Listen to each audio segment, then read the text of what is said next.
de hecho lo acabo de terminar de cargar, voy a liberarlo ahora para que podamos dar la vuelta. Soltamos acá, estos tienen un seguro para evitar cualquier tipo de situación extraña. La ley de Murphy, ahí se. No, muy bien. Cerramos, plenamente cargado. Esto no solo contribuye a una menor contaminación por emisiones, sino que también el ruido. Exactamente. Qué maravilla esto. Bueno, yo creo que una de las cosas que más cuesta acostumbrarse, sobre todo al inicio, es que uno está acostumbrado al contacto y que suene el motor, que el auto vibre.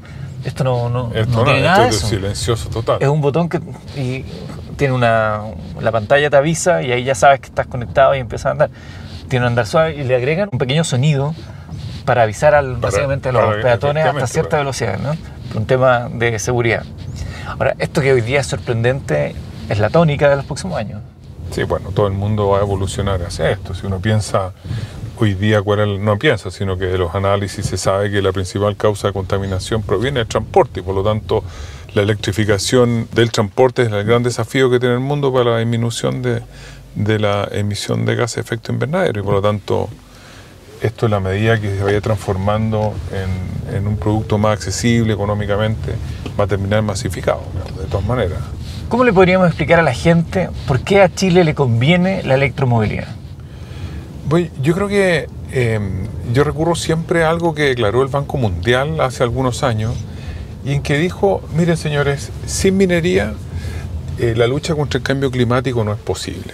Y entonces todo el mundo se pregunta, ¿pero qué tiene que ver la minería en esto? Pues bien, como te decía, la principal causa de contaminación en el mundo del transporte y para de alguna manera mitigar las emisiones tenemos que cambiar la matriz y en vez de tener un transporte que es básicamente con combustibles fósiles, tenemos que tener un transporte eléctrico. El transporte eléctrico significa la electrificación de todos los autos, camiones, buses y eso es un incremento en el consumo de cobre por más de 3 veces del que consumen hoy día.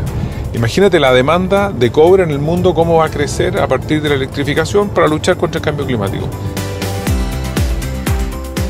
Yo siempre le digo a mis amigos, cuando uno ve un auto eléctrico, que afortunadamente cada vez más, hay mayor oferta, todavía están estas barreras de precio, pero hay más vehículos eléctricos, la cantidad de kilos de cobre que van en ese auto eléctrico es notable. En un eléctrico, 80, 82. Mira. En un híbrido, 40 y tanto. En uno normal, es decir, a combustión tipo, son 20. Es decir, es casi 4 veces lo que tiene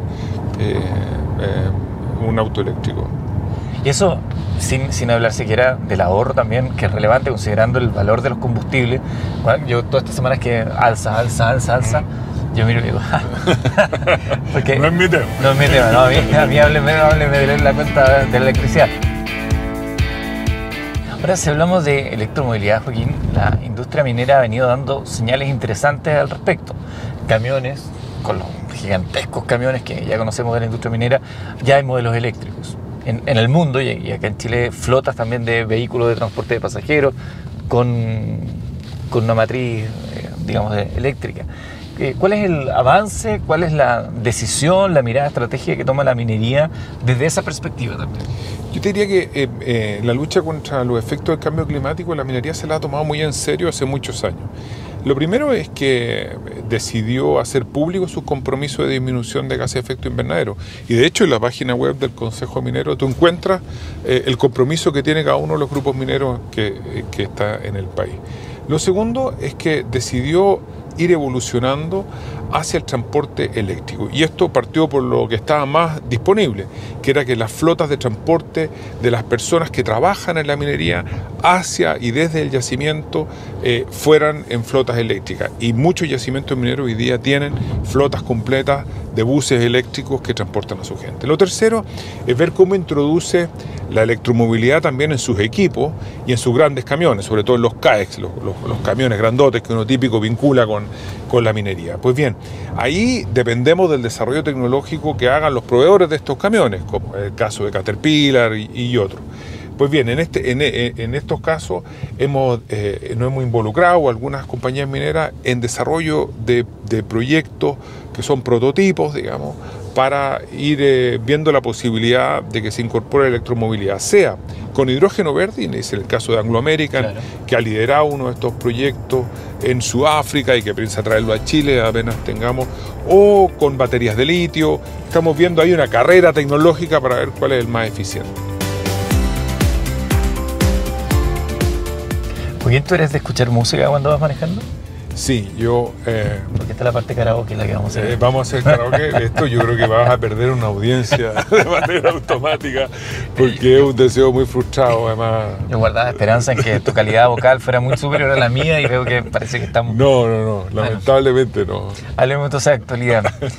La vez anterior que hablamos para Comunidad Cobre, estaba toda la expectativa, la tensión que había en el ambiente respecto al resultado del plebiscito de salida.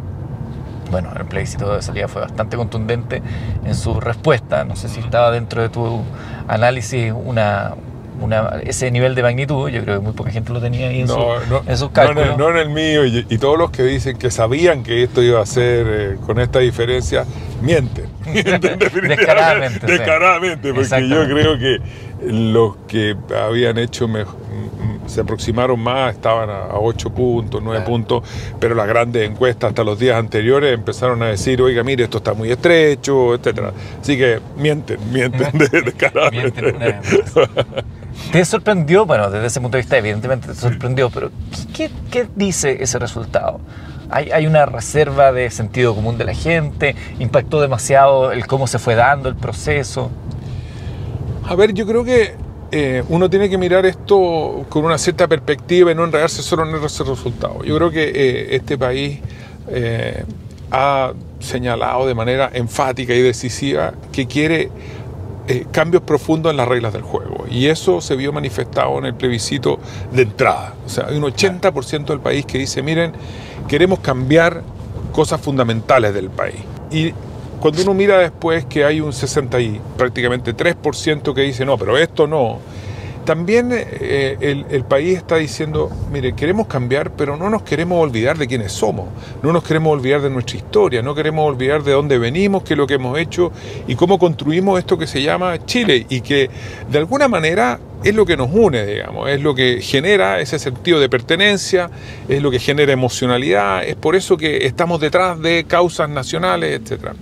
Yo creo que Chile lo que demanda frente a los desafíos complejos que enfrenta el mundo y el país, que no es una excepción, son una serie de respuestas más creativas, originales, que se hacen cargo de estos, reitero, desafíos, pero que no se olvida de dónde venimos, que no se olvida de quiénes somos, que no se olvida de nuestra historia, que es a partir de la cual tenemos que construir, sobre los hombros que tenemos que mirar hacia el futuro del país. Así que yo creo que ese es el mensaje, y por lo tanto se equivocan los que piensan que este proceso se acabó, y yo creo que hay que seguir trabajando para tener nuevas reglas del juego que permitan dar estas soluciones creativas y novedosas a los desafíos que tiene el país.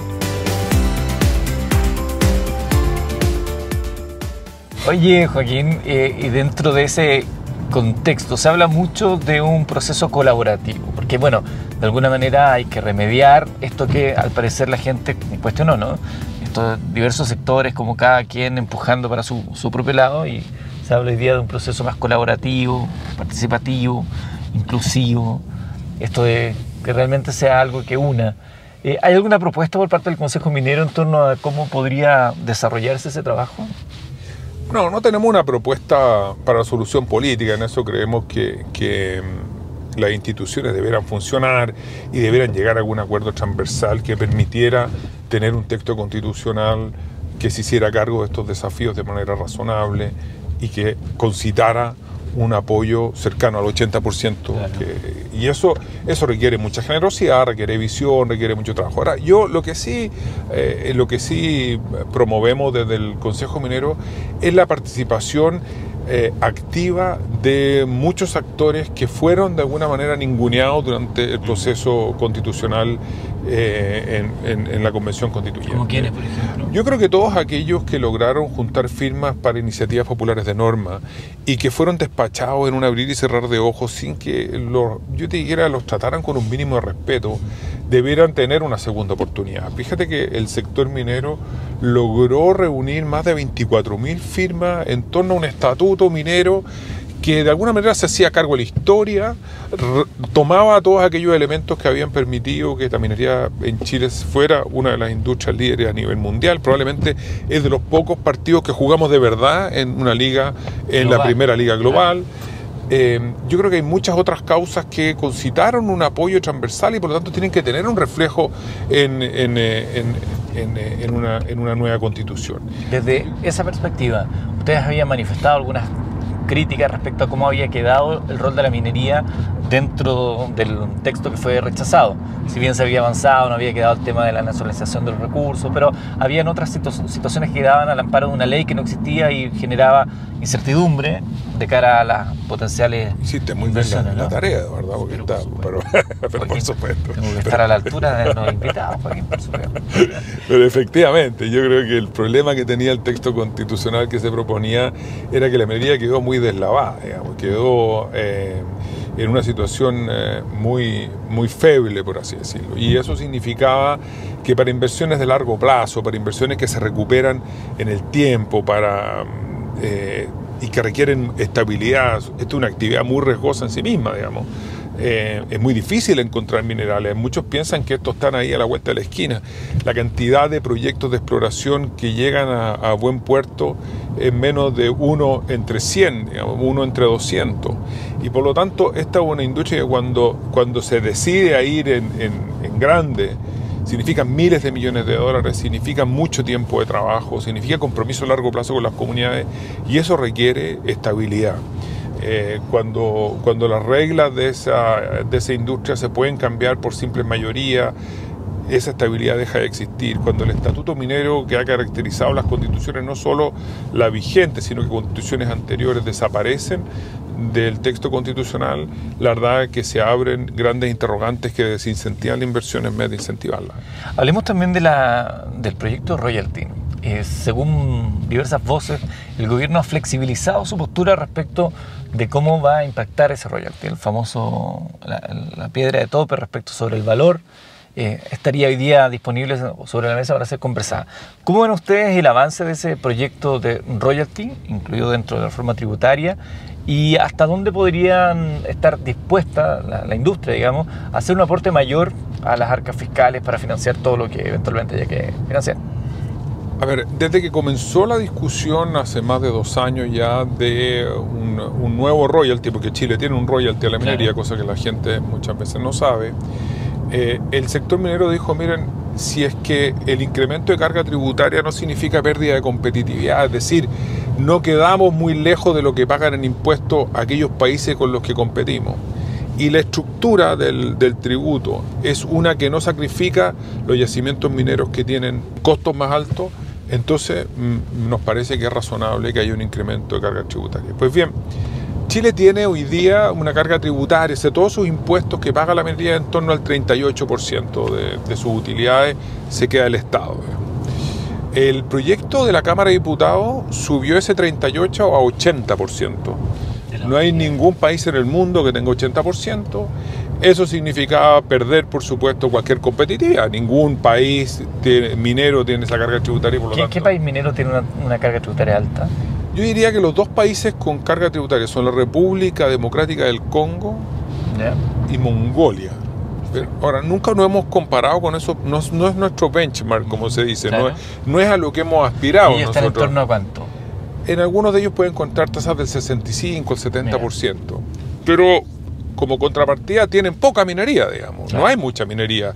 Además que en algunos de esos lugares son altamente riesgosos el desarrollo de las actividades mineras. Lo que hizo el gobierno ahora fue introducir un proyecto que subió aún más del 50% y con una mala estructura.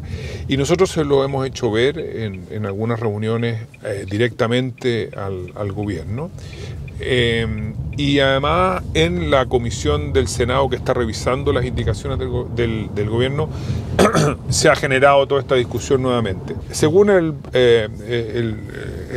Fondo Monetario Internacional, la carga tributaria de Australia, Estados Unidos, Canadá, Perú y Chile en promedio está cerca del 40%. En promedio, ya. En promedio están cerca del 40%. O sea, nosotros estamos ahí, estamos cerca de... entendemos que hay que hacer un esfuerzo, entendemos que este es un país que está pasando por un proceso una situación económica compleja, entendemos que hay que contribuir y hay que hacer un esfuerzo para satisfacer una serie de demandas sociales que, bueno, provocaron por su insatisfacción un estallido social bastante dramático. O sea, entendemos que tenemos un compromiso con Chile. Ese compromiso con Chile es algo que nos ha acompañado desde que existimos como actividad en el país y por lo tanto creemos que hay un espacio para crecer, pero que no se pierda dramáticamente la competitividad.